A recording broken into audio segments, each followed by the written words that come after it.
At 7:42 on the morning of December 7, 1941, the flight deck of the carrier Akagi felt strangely light. Engines still vibrated underfoot, the winter air over the North Pacific tasted of fuel and salt, and lines of returning aircraft rolled to a stop one after another. Mechanics rushed in with chocks and fire extinguishers, signalmen waved paddles, and pilots climbed out of cockpits with the dazed look of people who had just gambled everything and, somehow, won. Around the island structure, men laughed too loudly, slapped each other on the back, pointed toward the south where, far beyond the horizon, Pearl Harbor still smoked. For nearly 2 weeks they had crept across the ocean in radio silence, every man in the task force living with the quiet thought that if the Americans found them first, this deck might become a very different place. Now the reports were coming in. Battleships struck again and again. Harbors choked with damaged hulls. Airfields torn up. Confusion in the American radio traffic. Losses on the Japanese side small enough that pilots spoke of the mission with surprised relief rather than mourning. It looked, from the vantage point of that steel deck, like a near-perfect victory. One officer did not celebrate. Commander Minoru Genda stood near the edge of the deck, coat buttoned, cap brim low, watching the pattern of returning aircraft rather than the grinning faces. At 30-something, he was already known as one of the sharpest aviation thinkers in the Navy, the mind behind much of the training, planning, and tactics that had brought this task force to Hawaii. He had spent the year before this moment surrounded by maps, schedules, fuel tables, and target lists. He knew exactly how many planes each carrier could spot on deck in a given minute, how long it took to rearm a torpedo bomber, how quickly a pilot could become ineffective from fatigue. He could have described Pearl Harbor without ever having seen it, simply from the reconnaissance notes. So when he let his gaze lift, past the deck crew and the lines of aircraft, his thoughts did not settle on the shattered American battleships. They went instead to something that had not been touched at all. Across the channel from Arizona and Oklahoma, on the quieter side of the naval base, sat long ranks of cylindrical tanks. From a few thousand meters up, they were just circles of pale metal on green ground, clustered neatly in groups, connected by thin lines of pipeline. They were not glorious targets. They were not symbols of national pride. No sailor's family hung framed photographs of them on the wall. But without those tanks, Genda knew, the American Pacific Fleet could not move. The attack plan had not called for a single bomb to fall there. As deck crews surged around him, Genda went over the numbers again in his head. How much oil those tanks held, how fast a fleet consumed it, how long it took to build new storage. He did not need a notebook. Months of planning had burned the figures into memory. The cheering on the flight deck rose as another group of aircraft taxied in. For the men around him, this morning marked the beginning of a new era, the moment when the Empire had struck the first blow so hard that the opponent would surely hesitate. For Genda, that same morning felt more like a clock starting. A clock built from barrels of fuel, hours of engine time, and a set of assumptions that no longer matched the world they were now entering. To understand why that quiet, unbombed patch of ground mattered, we have to step back from the burning ships in the harbor and look at Pearl Harbor as a machine. On one side of the base, battleships and cruisers lay moored, bows pointed toward the channel. On another, airfields spread across the flat ground, rows of hangars and parked aircraft. Dry docks clamped around hulls under repair like huge steel braces. Workshops, cranes, ammunition depots, all the visible hardware of a fleet. Threaded through all of it, often overlooked in photographs, ran the pipes. Those pipes led to 3 main storage areas, each one a forest of circular tanks built over decades. There was a lower group of older, smaller tanks, a middle group, and a higher group with newer, larger ones. Together, they held millions of barrels of fuel oil, quietly waiting beneath thin steel skins. Every ship that sailed from Pearl Harbor drew life from those tanks. Destroyers topped up before heading out on patrol. Carriers refueled before taking aircraft thousands of miles across the ocean. Cruisers and auxiliaries, tugs and tankers, all traced their energy back to those reservoirs. On paper, it was just an inventory figure, roughly 4.5 million barrels. In practice, it was the difference between a fleet being a threat and a fleet being a collection of moored hulls. The Japanese had the information. Their spy in Honolulu, working under a respectable false identity, had watched the movement of ships and aircraft for months. He had counted carriers, noted which piers held which types of vessels, and sent these details home in deceptively routine messages. He had also seen the tank farms. They were impossible to miss. From certain hills around the city, their curved tops caught the light. When he sketched the base, he marked them plainly. Yet when the final attack orders went out, pilots were told to concentrate on ships, airfields, and certain key facilities. Fuel storage did not make the list. Why? Part of the answer lay in doctrine. For decades, navies had measured power in heavy guns and thick armor. Battleships were the prestige objects, the visible proof of national strength. To cripple them seemed naturally more important than to punch holes in ordinary-looking industrial structures. Another part lay in the way planners thought about time. Even if the tanks at Pearl Harbor burned, someone argued, the Americans still had oil on the West Coast. New shipments could cross the ocean. New tanks could be built. Why spend precious aircraft on a target that did not explode dramatically and might only delay the enemy? From a distance, this sounded reasonable. Inside the numbers that Gender kept turning over in his mind, it did not. 4.5 million barrels in Hawaii were not just a stockpile. They were a buffer that allowed the US Pacific Fleet to operate far from California without constantly looking over its shoulder for the nearest refueling point. Remove that buffer, and every sortie grew more expensive in fuel and more limited in duration. A destroyer sailing from Pearl Harbor to the Central Pacific could spend most of its fuel working in the combat zone. The same destroyer sailing from San Diego had to burn enormous amounts simply reaching the area and returning. Effective range shrank. Time on station shrank. The ability to interfere with Japanese operations in the Western Pacific shrank with it. And rebuilding those tanks was not like patching a hole in a pier. Large oil storage takes engineering, materials, and time. Steel has to be rolled, foundations poured, piping laid out and tested. Fire suppression systems, pumping stations, control valves, all have to be built, often under conditions where resources are being pulled in a dozen directions at once. One well-placed attack on those tanks would not just light a dramatic fire.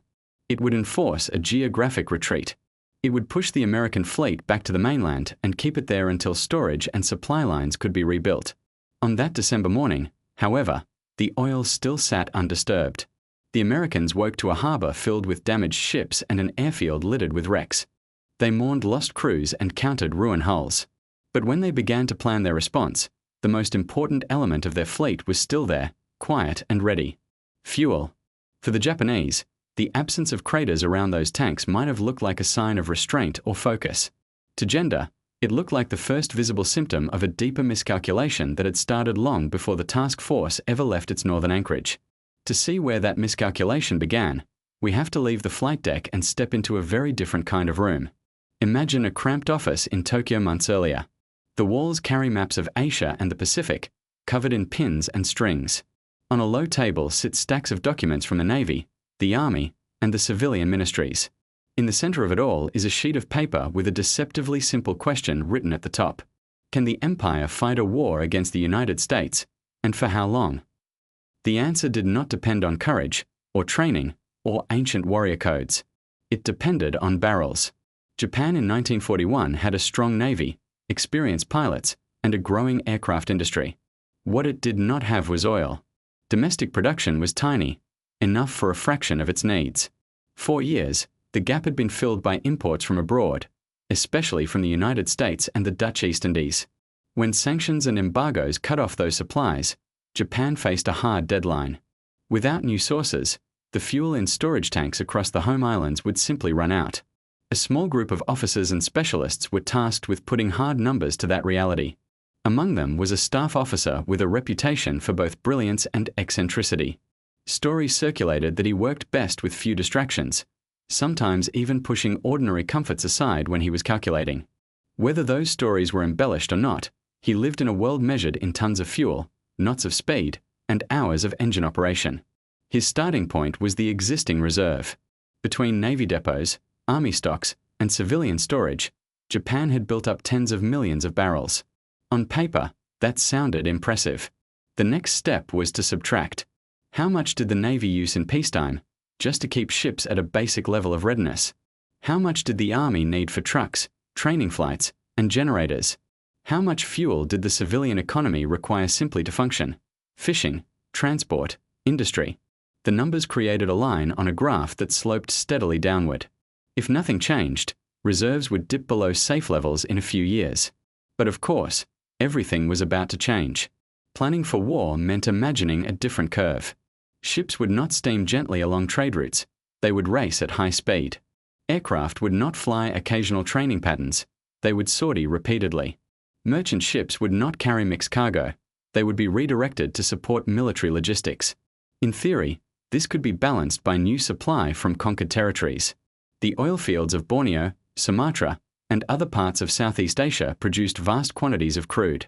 Capture them, the argument went, and the flow of oil would resume, just with different hands on the valves. The staff officer began building equations from these ideas. On one side, reserves plus projected production from new fields. On the other, projected consumption by all branches of the military and the minimum needed for the civilian economy. At first glance, the sums looked workable, but only if three pillars held. First, the conflict had to be short. Not a decade-long contest of attrition, but a sharp campaign lasting perhaps half a year, after which political arrangements would stabilize. Second, the fleet had to operate in a way that matched established doctrine, careful, concentrated, with a few decisive engagements rather than constant, sprawling commitments. Third, the newly captured oil regions had to return to near-normal production quickly, and the empire had to have enough tankers to carry that oil home. Each of these assumptions smoothed the line on the graph. They moved numbers from one column to another, turned potential deficits into apparent balances.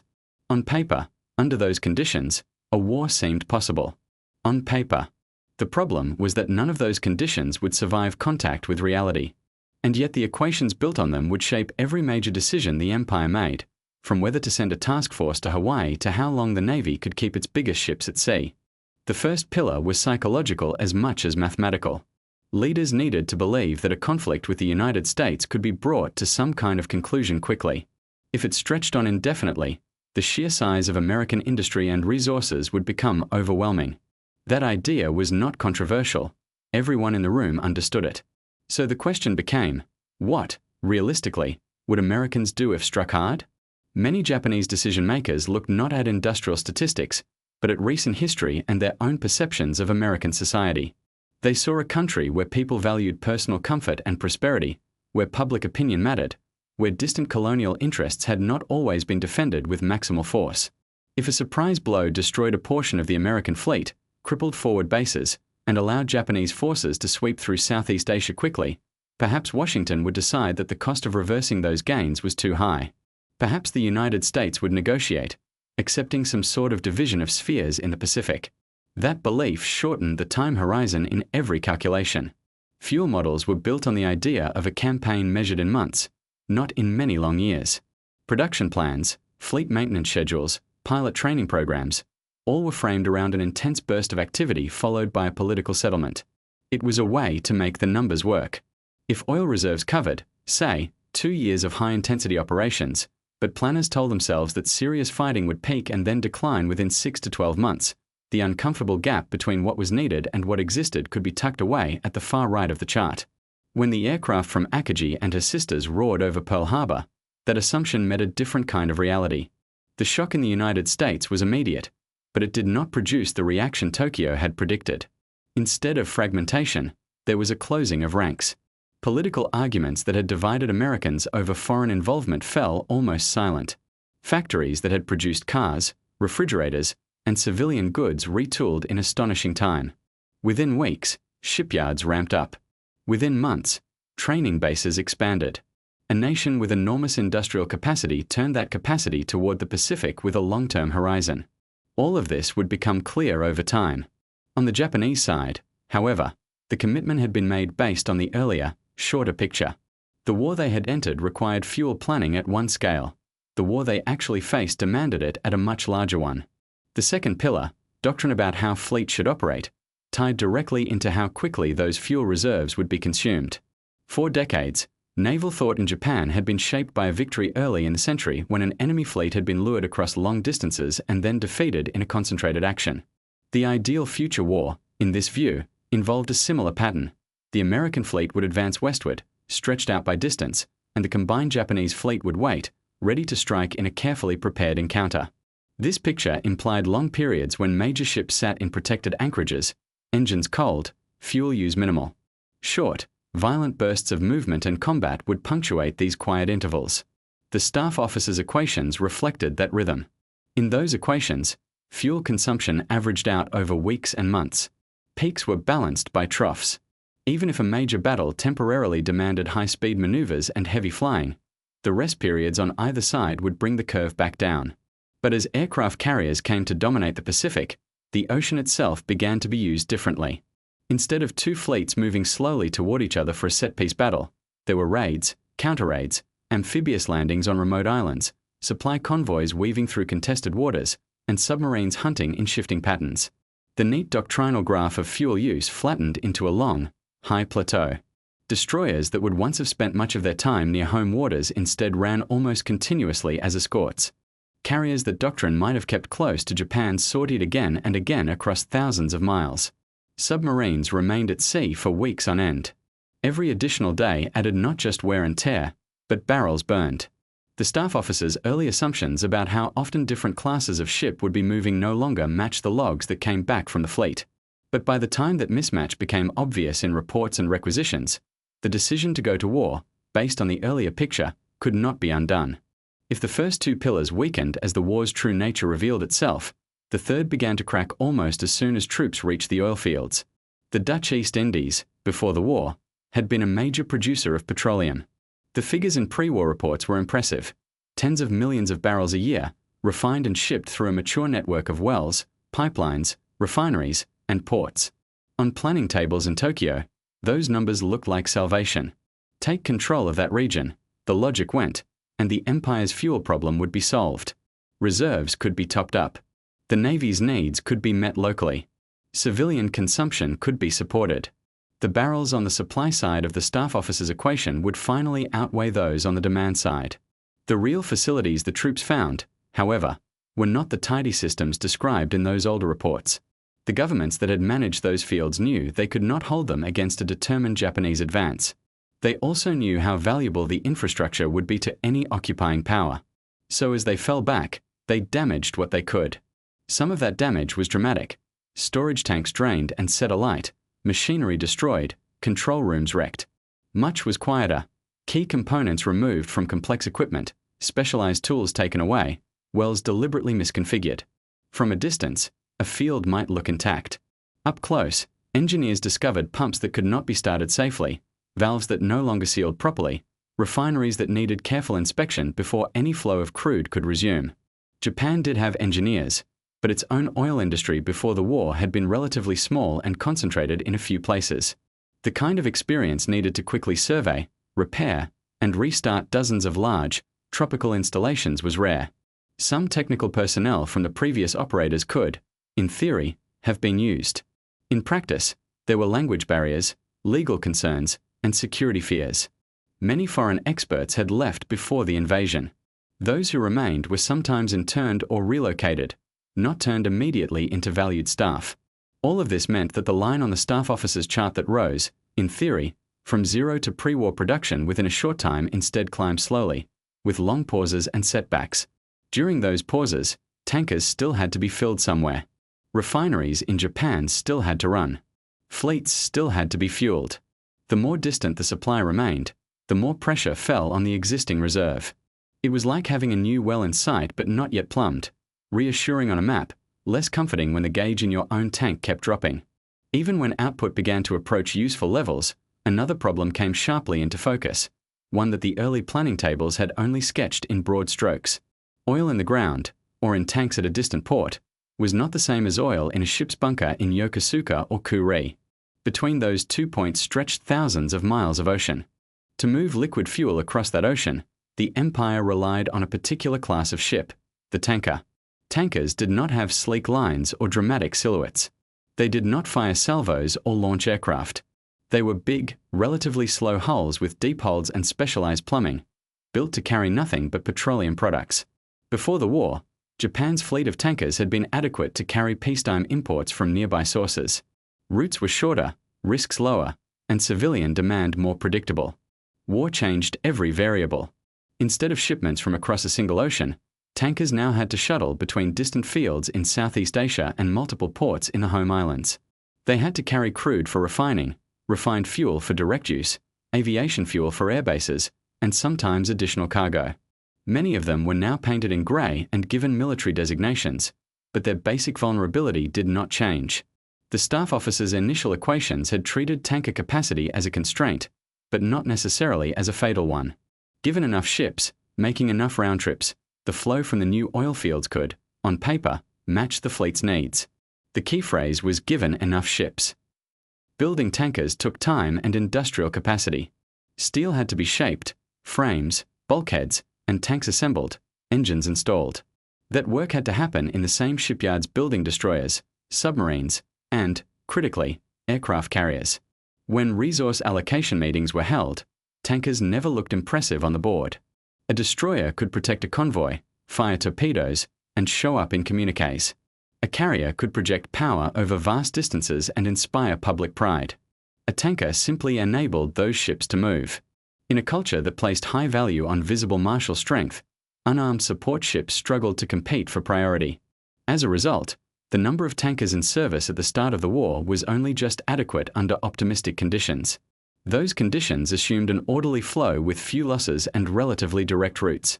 The oceans refused to cooperate. From the first months of the conflict, American submarines began targeting Japanese shipping. Early on, their efforts were hampered by technical issues and doctrine, but over time both improved. Tactics shifted toward attacking not just warships, but logistics, cargo carriers, transports, and, above all, tankers. Each tanker that failed to complete a voyage had a double cost. The most obvious loss was the fuel it carried, tens of thousands of barrels that would never reach Japanese ports. The less obvious but equally serious loss was capacity. A tanker sunk or put out of service could no longer cycle between source and destination. Its disappearance from the schedule increased the burden on every other tanker. Longer voyages added to the strain. Captains, aware that certain routes had become dangerous, chose to zigzag, hug coastlines, or detour around known submarine hunting grounds. A trip that might have taken 4 weeks in peacetime could stretch to 5 or 6. Still, the fuel at the other end of the line was needed urgently. So ships sailed, and submarines waited. Sinking a tanker did not produce the kind of headlines that came with a battleship going down. But in terms of the Empire's ability to fight, every successful submarine attack on a tanker quietly deepened the fuel deficit that had been baked into the war plan from the start. This is where the initial fatal calculation began to reveal its most unforgiving aspect. In the abstract, a shortfall of a few million barrels per year might have looked manageable. Spread across all uses, it might be absorbed by cutting training flights, limiting civilian fuel, or slowing certain operations. In practice, with tankers vanishing and production still recovering in the South, the gap between what the Navy needed and what it could actually receive grew into a chasm. Barrels in storage tanks in Borneo were real. Barrels in storage tanks in Japan were essential. Between them lay a gauntlet of steel tubes under the waves, and every time one found its mark, the staff officer's neat equations slipped further from reality. By the middle stages of the war, the consequences of those early choices reached the fleet in ways you could feel from a deck plate. Orders began to arrive that had nothing to do with maneuver or weapons and everything to do with conservation. Certain training cruises were shortened or cancelled. Ships steamed more slowly when possible. Auxiliary vessels were told to minimize non-essential movement. Pilots noticed that practice sorties were trimmed.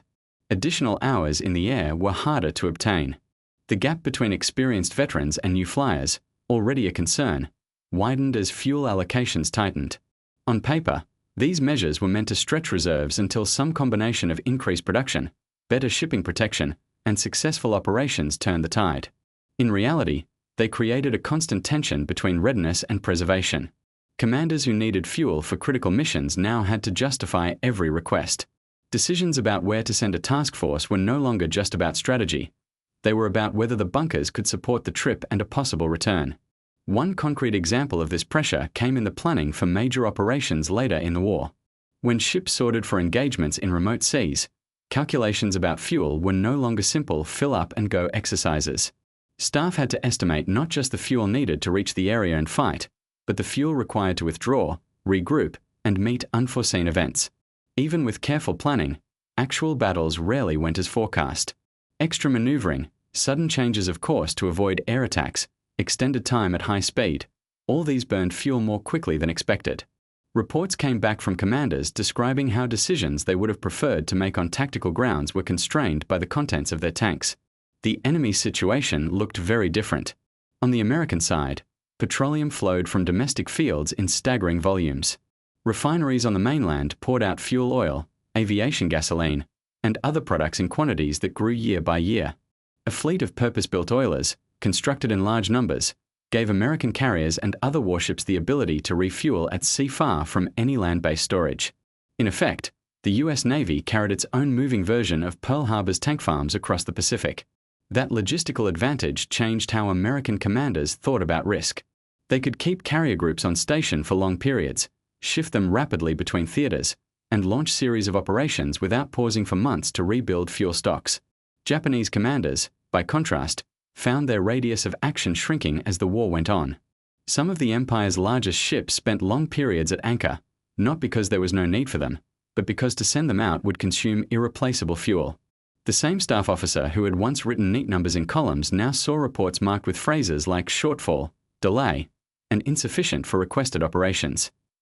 The original assumption that the Empire could balance reserves, new production, and consumption over the course of a short, intense war had collided with a much longer and more demanding reality. Even if no submarine had ever torpedoed a tanker and every oil field had been captured intact, the basic arithmetic still leaned against Japan. The difference between what the war demanded and what the Empire could supply was too large. The attacks on shipping and the damage to facilities did not create that gap. They widened it. By the time those on the planning side fully recognized just how deep it had become, tactical debates over whether to hit fuel tanks at Pearl Harbor or to launch a third wave of aircraft were almost beside the point in the larger story. This is not to say that those tactical choices were meaningless. On the contrary, they mattered greatly in terms of timing. If the fuel storage at Pearl Harbor had been destroyed, the American Pacific Fleet would almost certainly have had to adjust its posture. Forward operations from Hawaii would have been constrained while new storage was prepared and supply lines strengthened. Certain early moves into the Western Pacific might have been delayed. Those months, perhaps a year, of altered tempo could have given Japan more time to consolidate positions, fortify islands, and reorganize logistics. Genda understood this. His unease on the flight deck came not from a belief that burning those tanks would somehow have turned a mathematically unwinnable war into a winnable one, but from knowing that his side had just failed to take one of the few actions available that could have pressed the time advantage they were seeking. He was not alone in that awareness. After the war, several Japanese officers would comment that they regretted leaving the storage untouched. American commanders, in their own reflections, sometimes expressed astonishment that such vulnerable facilities had been ignored. Yet the deeper problem went far beyond a single morning in Hawaii. Years later, when historians combed through surviving documents, meeting minutes, and internal memoranda, they found evidence that key figures in the Japanese Navy had, even before hostilities began, voiced doubts. Admiral Isoroku Yamamoto is often quoted for his warning that, if ordered to fight, he could run wild for a period but saw no path to long-term success against the United States. That warning was rooted not just in a sense of American character, but in an understanding of resources, especially oil and industrial output. He knew that once American factories reached full capacity, the balance of ships, aircraft, and fuel would tilt decisively. His staff, including the numerically gifted officer who had traced supply and demand curves, knew that the Empire began the war with a structural energy deficit. Why, then, did the decision go forward? Part of the answer lies in institutional culture. Within the structures of the time, openly challenging a consensus that had formed among senior leaders could be seen as not merely an intellectual disagreement but as a sign of weak spirit. Naval officers formed in a tradition that valued resolve and unity were wary of being labeled pessimists. Pointing out uncomfortable facts about fuel and industry risked being interpreted as a lack of faith in the nation's mission. Promotion and influence tended to follow those who echoed the prevailing direction rather than those who raised obstacles. Another part lies in political pressure. By 1941, economic sanctions were biting sharply. Oil imports had been cut. Each passing month reduced reserves further. From the perspective of many in Tokyo, time was working against Japan regardless of whether it fought or not.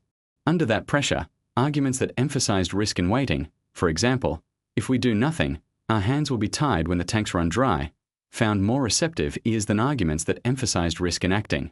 The fatal math error, then, was not a single misplaced digit on a page. It was a sequence of choices about which numbers to look at, which assumptions to favor, and which warnings to discount. Planners acknowledged that the Empire could not fight indefinitely. They built a strategy around the idea of a short, sharp war that would unsettle the enemy into negotiation. When voices suggested that the enemy might, instead, respond with extraordinary determination and production, those possibilities did not receive equal weight. The result was a plan that assumed a fuel curve bending gently downward over a defined period, not plunging sharply as shipping was lost, operations expanded, and production lagged expectations. Once those curves diverged in reality, it did not matter how accurate a torpedo bomber's aim was over Pearl Harbor, or how bravely a destroyer crew fought in later battles. The foundation beneath them was sliding. By the last year of the war, the consequences of that sliding foundation could be seen in the smallest details of daily life in Japan. Civilians queued for kerosene and coal. Public transportation ran less frequently. Agricultural machinery that had once relied on fuel shifted back to more traditional methods. The effort to keep the military supplied now touched every household. Within the Navy, fuel shortages expressed themselves in quiet orders that never made headlines. Certain units were placed in reserve not for strategic reasons but because they could not be supplied adequately. Training time for new crews was cut again. Ships scheduled for refits had to wait because dry docks and repair crews were occupied with urgent work whose delays would tie up valuable tankers longer. In some cases, large ships did put to sea for major operations, but those voyages carried an invisible cost in fuel that could not be recovered. When a major task force sortied to attempt to disrupt American landings or to strike at carrier groups, staff tables once again filled with numbers. Expected consumption for the transit, likely consumption in battle, assumed levels of opposition. But where pre-war exercises could afford to treat fuel as just another line item, late war planning saw it as a hard limit. That limit shaped choices in ways that are sometimes hard to see from a purely tactical narrative. Consider, for instance, the decision to commit certain units to actions from which they might not be able to return easily if things went badly. Such decisions reflected both determination and constraint. If fuel stocks were insufficient to sustain multiple large operations, some planners preferred to risk everything on a single effort rather than see ships idle in port while the tide of war moved closer. Meanwhile, on the other side of the ocean, American ships routinely refueled at sea from mobile oilers, a practice built into doctrine and supported by a dedicated logistics fleet. Amphibious operations across the Central Pacific rolled forward in a series of steps that were planned not just with enemy defenses in mind, but with clear knowledge that the fuel to support them existed in abundance. The contrast did not stem from courage or willpower. It stemmed from earlier decisions about industry, resource access, and how to interpret numbers on a planning board. By the time Tokyo was receiving reports that reserves had fallen to critically low levels, oil fields in Southeast Asia were still producing significant quantities of crude. Storage tanks near those fields held fuel that, under other circumstances, could have kept many ships in motion. But the ships needed to bring that fuel home were, in large part, gone. Some lay on the seabed along shipping routes, the result of countless submarine attacks. Others were undergoing long repairs. A few still plied the dangerous waters, escorted by scarce destroyers. Even if new tankers had been completed at a higher rate, the ocean crossing would have remained hazardous. It is here that the original projection, that captured oil would offset the cutoff of American supplies, reveals its final weakness. It treated oil production and oil availability as the same thing. In practice, production in a distant field is only as useful as the transportation and protection systems that connect it to the point of use. Once those systems decay, a paradoxical situation can result: storage tanks full at the source, empty tanks at the destination, and no safe way to bridge the gap. When the war finally drew to a close, the state of Japan's navy made visible, in steel and rust, what the numbers had predicted years earlier. Many of the empire's largest ships no longer existed. Others floated at anchor, hulls intact but bunkers dry, unable to move under their own power. Bases that had once buzzed with activity grew quiet as remaining fuel was rationed for only the most essential tasks. For those officers who had spent their careers thinking in terms of tactics and formations, it must have been a bitter thing to see victory or defeat expressed not in the outcome of some climactic duel at sea, but in whether or not engines could be lit at all. Minoru Genda survived the conflict and later continued his service in the new air forces of a very different Japan. In interviews and writings, he often returned to one core idea, that even the most carefully executed operations cannot, by themselves, overturn a profound imbalance in resources. Others who had worked in planning roles made similar points after the fact. They acknowledged that, in retrospect, the initial decision to go to war had been based on optimistic readings of data, on assumptions that compressed time and smoothed over vulnerabilities. The figures themselves, how many barrels existed, how many could be produced, How many ships were available to move them had been available. The fatal error lay in how they were combined, what was emphasized, and what was quietly pushed aside. It is tempting to look for a single dramatic moment when everything turned, a missed opportunity at Pearl Harbor or a particular battle lost. There were certainly critical turning points, but beneath them all ran a quieter story written in production reports, shipping manifests, and consumption logs.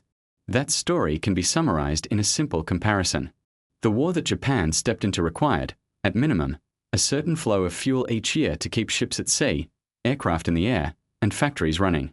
The empire's realistic ability to generate and move that fuel, once sanctions were in place and foreign sources cut off, fell well short of that level. No amount of skill in individual battles could erase that gap. Tactical brilliance could shape the path the war took, but not the fundamental limits of what was possible. When Genda stood on Akagi's deck on that December morning, surrounded by jubilation, he sensed a fragment of this long-term contradiction. The intact fuel tanks at Pearl Harbor symbolized time the enemy would now have to rebuild. The task force's own limited fuel stocks, carefully calculated for the trip out and back, symbolized something else: how narrow a space Japan had always been operating within.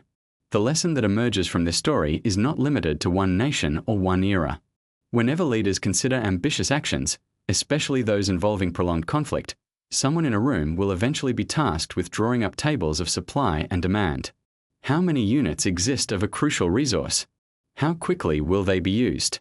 How easily can they be replaced?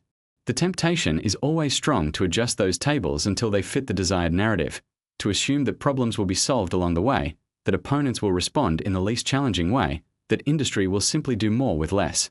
This is where the danger lies. The mathematics of logistics are not dramatic. They do not make for stirring speeches.